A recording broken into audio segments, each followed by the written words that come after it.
Salut tout le monde, c'est Monsieur Vig. Aujourd'hui les gens, on se retrouve pour une nouvelle vidéo. Alors celle-là, elle est vraiment spéciale parce que oui, vous l'avez vu au titre, ça fait bien 10 ans que je fais de la trottinette freestyle. Voilà, j'ai commencé début novembre 2013. Mais dans cette vidéo-là, je vais pas faire vraiment une vidéo progression avec un montage, etc. Je l'ai déjà fait un peu avant et de toute façon, j'ai pas filmé quand j'ai mis mon premier tail whip, mes premières figures, etc. Mais par contre, je pourrais vous dire chronologiquement comment j'ai appris toutes ces figures-là. Et justement, pour remettre un peu de contexte, on va repartir très loin, quasiment au début de ma vie. Plus précisément, en octobre 2003, j'avais quasiment 1 an.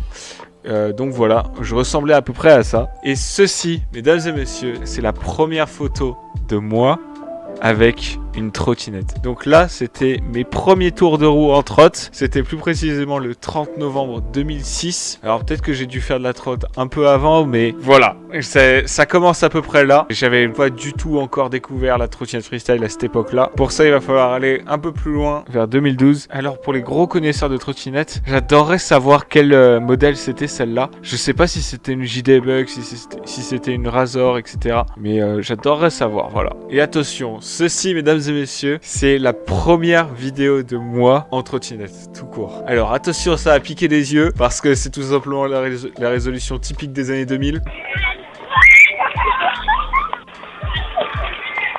Bon, je m'amusais déjà bien quand même à cette époque-là. Donc me voici enfin sur ma première trotte toute neuve là.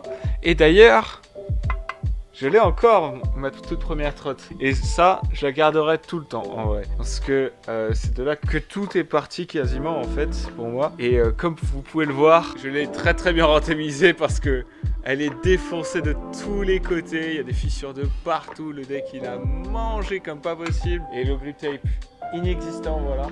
La fourche tordue, mon guidon il a complètement fissuré, il a complètement pété et les poignées elles étaient inexistantes. J'ai dû changer de trotte au bout de 5 ans quand même, donc c'était une super trotte pour débuter. Et à partir de maintenant je vais vous raconter comment j'ai découvert un peu la trottinette freestyle. Tout est parti d'une période vraiment sombre parce que j'ai eu tout simplement plus de 7 ans d'hyperharcèlement suite à des problèmes de sociabilité que j'avais il y a très longtemps. Alors maintenant je vous rassure, j'ai fait plus de 10 ans de psychologie pour ça, donc ça va beaucoup mieux. Mais voilà, à la fin de cette période là, je devais être en CM1, CM2, un truc comme ça. On était en 2012. Je voulais trouver quelque chose qui allait me sortir de ces sentiments-là, de sortir de cette période-là, quelque chose que j'allais aimer. Et pour moi, c'était une passion qu'il fallait que je trouve, ma passion favorite. Et à l'époque, je m'étais dit pourquoi pas le BMX par exemple. C'est ce qui m'est venu en premier lieu dans ma tête, ou au moins un truc dans le skatepark. J'ai regardé énormément de compètes de BMX parce que j'aimais bien les figures, mais je trouvais qu'il manquait quelque chose, qu'il manquait un nombre supérieur de figures possibles en l'air avec son vélo.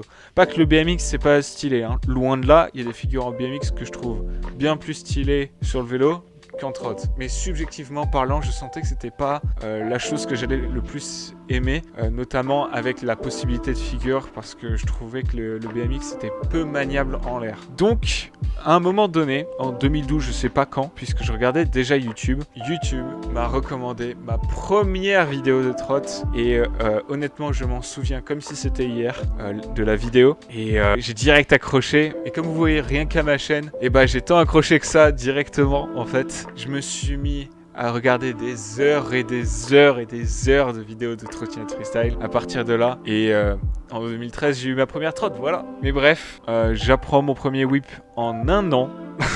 Oui, en 1 an, vous avez bien entendu, parce qu'au début, je fais vraiment pas beaucoup de sessions en termes de fréquence. Je dois en faire une tous les mois, un truc comme ça. Et c'est pour ça que ça met vraiment longtemps. Donc mon premier whip flat, ça a été en 1 an. Et par contre, mon premier whip tout court, je crois que c'était au bout de 2-3 mois dans mon skatepark local qui était à l'époque juste un U bleu. Et maintenant vers 2015-2016, c'est l'année où j'ai appris bar twist avant double whip flat, donc plutôt cool. Je mettais 3-6, voilà, des figures bien sympatoches. Encore une fois, je suis désolé, j'ai pas de quoi vous les montrer malheureusement. Donc voilà, une petite vidéo de moi en 2015. Donc déjà, je fais des petits transferts tranquilles. Ça remonte à il y a très longtemps. Donc je mettais vraiment pas grand chose, hein, comme vous pouvez le voir. Hop, le petit tail whip. Dégueulasse. Bien dégueulasse. Là, je crois que je vais mettre un whip ou un double whip, il me semble. Ah ouais, un whip. Un petit whip. Bon bah voilà, c'était à peu près tout ce que je savais faire en 2015. Je savais mettre double whip par contre en flat dans cette époque-là, 2015-2016 je pense. Pour 2016, c'était une année où j'ai pas mis grand chose de plus, si ce n'est peut-être des 180 bars dans des courbes, 180 whip, des trucs comme ça quoi. Fakie whip flat, voilà, des tout petites choses comme ça, tranquille. Mais on en vient à 2017 et là il va y avoir une chose qui va se passer, c'est que début 2017 je regarde toujours comme pas possible du contenu autour de la trotte sur YouTube, évidemment hein, je passe tout le temps des heures et des heures dessus parce que je suis addict à la plateforme en fait, même maintenant. Et je me lasse un peu parce que j'arrive pas à trouver des vidéos qui vont assez en profondeur sur la trottinette freestyle d'une manière globale en français. Donc je me dis, allez vas-y, on va essayer de regarder des vidéos en anglais qui viennent des US ou un truc comme ça, voilà. Sauf qu'à l'époque, j'étais en 6ème, j'étais vraiment pas le meilleur du tout en anglais, j'étais nul, j'étais l'élève classique qui s'ennuyait vraiment en cours d'anglais, et je me suis dit bah écoute, on va essayer de comprendre une vidéo en anglais, peut-être que je vais comprendre des choses, on sait pas. Je clique sur une vidéo, je crois que c'était une vidéo de ce magasin de trottinette freestyle que vous connaissez très probablement, The Vault Pro Scooters. Il me semble qu'ils sont basés à LA, je suis pas sûr, mais magasin de trottinette freestyle mondialement connu comme vous le voyez ici. Et par exemple, la série de vidéos qu'ils font toujours, là, les custom builds, c'est typiquement le type de contenu que je regardais en boucle et en boucle, jusqu'à ce que j'arrive à le comprendre. Et on en vient en fait à la manière dont j'ai appris à parler anglais et pourquoi j'ai voulu apprendre l'anglais. La raison pour laquelle j'étais autant motivé pour le faire, c'est parce que à un moment, une fois que j'avais regardé quelques vidéos de ce magasin de trotte là, je suis tombé sur une vidéo d'un certain Raymond Warner. Je sais pas pourquoi, mais d'un seul coup, j'ai vraiment adoré son accent américain. C'est vraiment quelque chose de subjectif et j'avais qu'une envie, c'est de l'imiter. Sauf que je comprenais pas tout ce qu'il disait, mais par contre, comme en anglais, j'étais pas non plus l'élève qui écoutait le moins possible, eh bien j'avais quelques bases entre guillemets en anglais, c'est-à-dire les mots les plus basiques en anglais qu'on apprend par exemple, et c'est souvent des mots qui reviennent très souvent parce que c'est des mots qui lient les autres en fait tout simplement. Et comme quand un YouTuber parle de quelque chose ou d'une situation ou d'une émotion, bref tout, il va tourner ou pointer sa caméra vers la chose dont il parle, et ça m'a permis d'apprendre l'anglais à une vitesse folle puisque je n'ai pas eu besoin d'avoir une définition, puisque le moment où je suis atterri sur les vidéos de The Vault Pro Scooters, le moment où la caméra a pointé une trotte et que le présentateur disait que c'était a scooter, j'ai direct pu assimiler le mot en anglais à l'objet, la trottinette. Et c'est exactement comme ça que j'ai appris énormément de mots en anglais, mais vraiment une tonne. C'était un truc de fou, avec la motivation de juste imiter l'accent de Raymond, juste parce que je pensais qu'il était super stylé, etc. machin. Et bien, ça donnait une sorte de mix, on va dire, de connaissances. Juste après la découverte de Raymond Warner, je découvre un autre YouTuber qui s'appelle Scooter Brad. Son intro, je l'adorais. Ses vidéos, je les adorais. Et surtout le format du vlog à l'ancienne comme ça dans ces années-là en 2017. J'adorais vraiment les plans ralentis au début de la vidéo avec les petits montages, avec la petite musique tranquille. J'adorais ça. Et en plus, il y avait un contenu vraiment ultra important à regarder dans ces années-là parce qu'il y avait énormément d'actualités en trottinette freestyle qui se passaient.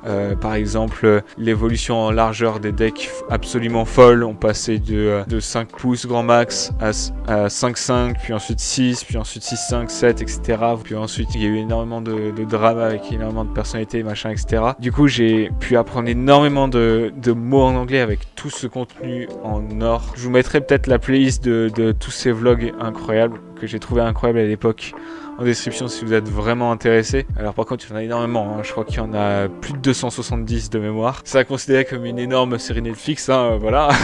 je m'en souviens comme si c'était hier, cette époque-là où quasiment à chaque vidéo j'apprenais un nouveau mot. Et en plus avec ce nombre de chaînes anglophones qui m'intéressaient, qui continuaient de grandir dans ma tête, puisque j'ai découvert de plus en plus de youtubeurs après, comme par exemple John Rise, j'ai aussi commencé à mélanger les accents pour certaines prononciations de mots, parce que il y a énormément de différences entre l'accent par exemple de Scooter Brad qui vient de Nouvelle-Zélande, de John qui est américain mais qui est de la côte est, de Raymond Warner qui est de de la côte ouest aussi par exemple, ou alors des Australiens comme Kai Saunders, aka Sondesi. Enfin bref, je pense que vous m'avez compris. J'ai fait un énorme mix et l'accent qu'il en sort, c'est celui que vous pouvez entendre actuellement sur ma chaîne. Et par la suite, j'ai commencé ma chaîne en août 2017. Alors ça m'ennuie de dire que je l'ai créé comme ça, mais la première chose qui m'y a fait penser, c'était sur une vidéo de Raymond Warner. Il parlait, du sujet le plus tendance quand on parle de youtubeurs, c'est-à-dire le revenu,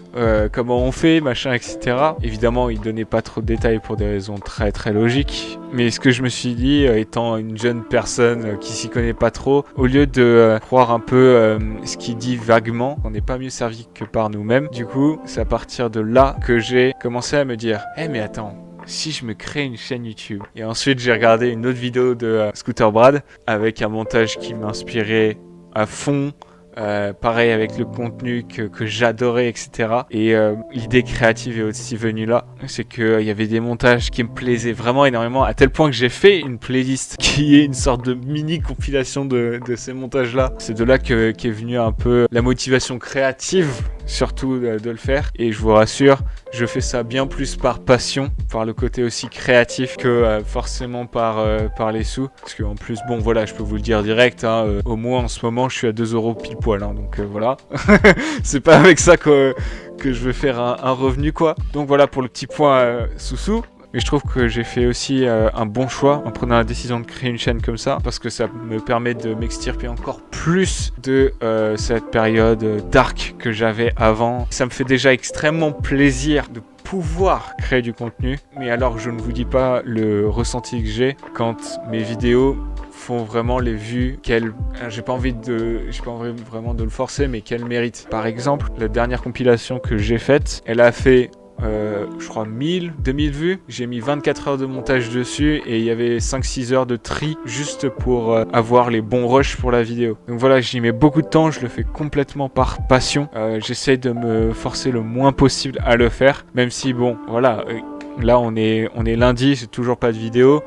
Il faut que je la sorte, il faut au moins que j'ai un petit rythme. Pour revenir à la progression de trot, 2017 aussi, c'est le moment où j'ai commencé à m'y prendre un peu plus au sérieux en trottinette freestyle. Je suis passé d'environ une session par mois à environ une session toutes les 3 semaines, alors que je voulais faire au début une session toutes les 2 semaines. Donc voilà, c'est pas grave, au moins je me forçais pas et au moins je continuais d'être motivé à progresser et de motiver à sortir dehors, à aller faire ce que j'aime. Donc voilà, moi j'essaie d'avoir vraiment une balance où je me force pas trop pour ne pas perdre de la motivation, mais quand même je me force un peu parce que sinon je reste là où j'étais et ça va pas me motiver après, et pour éviter que si je progresse pas, ça me motive encore moins, si vous voyez ce que je veux dire. Donc voilà, je suis resté à peu près à ce rythme là de session, et en 2018 c'est le moment où je me suis dit allez vas-y, il faut faire une session par semaine, il faut que tu progresses, et je crois que c'est à partir de ce moment là où il y a eu mon nouveau skatepark local. Donc voilà les premières images de mon skatepark local. Donc voilà, je raidais encore avec mon gros pote de trot. C'était une vidéo à l'arrache qu'on avait fait, voilà. Et puis d'ailleurs, j'avais changé de trot depuis. Ma vieille MF36 ne tenait plus le coup, donc j'ai choisi une KOS S5, je crois, en 2017. Donc voilà à peu près mon niveau dans ces dates-là à peu près. Mais il n'y avait pas grand-chose non plus à voir. Hein. 2019, c'est le moment où je rencontre pour la première fois Raymond Warner. J'étais comme un super fan, hein, évidemment, quand je l'ai rencontré, mais bref. Non, c'était super cool de faire ça. C'était aussi ma première occasion de parler vraiment à l'une des 2 personnes qui m'ont le plus appris l'anglais de ma vie, je pense. Donc encore une fois, un grand merci à lui au passage d'avoir fait tant de contenu. D'ailleurs, il est encore actif dans la communauté à peu près. 2019, c'est l'année où j'ai publié ma première vidéo en anglais, donc le 20 septembre, j'avais pris la décision de changer ma chaîne complètement en bilingue, donc une vidéo sur 2 en anglais et l'autre en français. Donc la vidéo elle est encore en ligne, d'ailleurs je vous la mets juste ici si vous voulez la voir vite fait. Je raidais vraiment une fois toutes les semaines, parce que avant ça c'était plutôt une fois toutes les 2 semaines. Pour être honnête. Et par contre là j'ai commencé à vraiment progresser de plus en plus vite, avec principalement des nouvelles figures dans le petit U de mon local, parce que j'adore cette rampe énormément. Voilà, j'ai mis des trucs assez stylés dans ces années là. Je crois que j'ai mis aussi ma meilleure figure en 2019, c'était un unless flat. Quand je l'ai essayé dans l'herbe juste pour le fun en me disant je vais jamais réussir à faire ça. Et au bout de 5 essais dans l'herbe, je crois, j'ai réussi à mettre les 2 pieds sur le deck dans l'herbe comme ça direct. Ça m'a vraiment surpris. Et après genre une vingtaine d'essais, je crois, je l'ai mis en flat. C'est l'année aussi où j'ai appris brie flip, mais en courbe. Il me semble que c'est l'année aussi où j'ai appris front brie. En tout cas, c'est l'une des années où j'ai le plus progressé, je dirais. Après, ça va être 2020. Bon bah 2020, j'ai pas besoin de vous raconter plus de choses que ce que vous savez déjà. Le Covid, j'ai été obligé de rester à faire du flat. Mais par contre, j'ai appris un whip rewind très stylé en flat. La figure en elle-même n'était pas parfaitement exécutée pour la simple et bonne raison que je l'ai mis mais tout juste et c'était vraiment dégueulasse. Voilà, très très très sale. Faudrait que je la refasse d'ailleurs, mais pour l'instant ma trotte elle est trop lourde je trouve.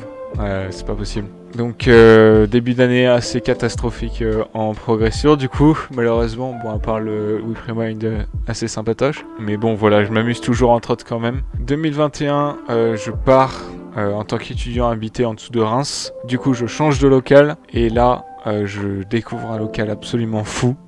Celui de Châlons-en-Champagne. S'il y en a encore qui me regardent, qui sont de là-bas, un gros big up à vous. C'était trop cool de pouvoir rider avec vous. Mais je vais pas vous le cacher, j'étais l'un des plus nuls là-bas. Mais bon, j'ai un peu progressé. Et d'ailleurs, là-bas, j'ai mis aussi un quadruple whip.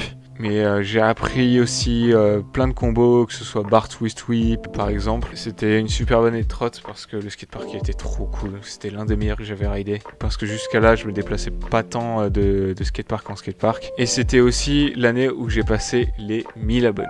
2022, j'ai bien progressé et surtout dans plein de styles de ride différents. Je crois qu'au début de cette année-là, j'avais enfin trouvé comment faire whip front scoot super facilement. Et pareil pour plein d'autres figures. Et en plus, j'ai commencé à aller à plein d'événements de trotte, que ce soit le premier événement de Flatland au monde où j'ai pu rencontrer et interviewer John Rise, qui a d'ailleurs signé le petit AOS V1 que vous voyez derrière là-bas.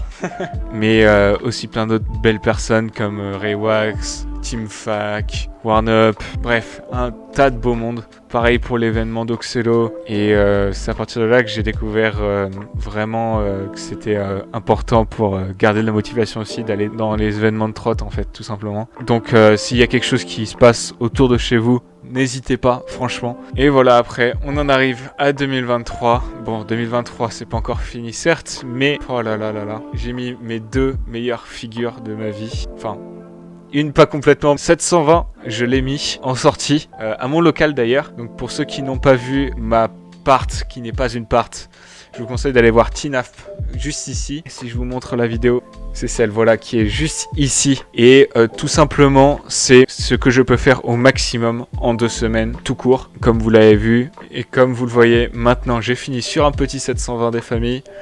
Voilà, bon, rien non plus de professionnel, d'incroyable, mais j'en étais assez fier parce que ça m'a mis pas mal de temps à le mettre quand même, ça m'a mis quelques mois. Et ma meilleure figure aussi en 2023, que j'ai presque mis, c'est évidemment le backflip. Le backflip, ah là là. Un énorme merci encore à Warnup, mais cette saga n'est pas finie. Il faut que je le mette sur le dur et pour ça il faut que je passe avant la résie. Mais je vais essayer d'organiser tout ça le plus vite possible parce que je veux le faire avec les bonnes personnes et ça prend du temps de faire bien les choses et moi je veux faire bien les choses de base parce que c'est le genre de choses où il faut bien réfléchir avant de le faire. Mais bref, c'est une des prochaines vidéos que j'ai vraiment envie de faire aussi. Et en tout cas, j'espère que cette vidéo vous aura plu. Je dois finir cette vidéo maintenant parce que bon, c'est 2023, j'ai plus grand chose à vous dire à part d'aller voir Tinaf puisque c'est tout simplement mon niveau actuel. Donc voilà, j'espère que ça vous a appris quelques petites choses intéressantes. Sinon, n'oubliez pas le partage, le like, je vous force pas, vous savez ce qu'il faut faire. Moi c'était Messevig, on se retrouve à la prochaine vidéo. Ciao ciao.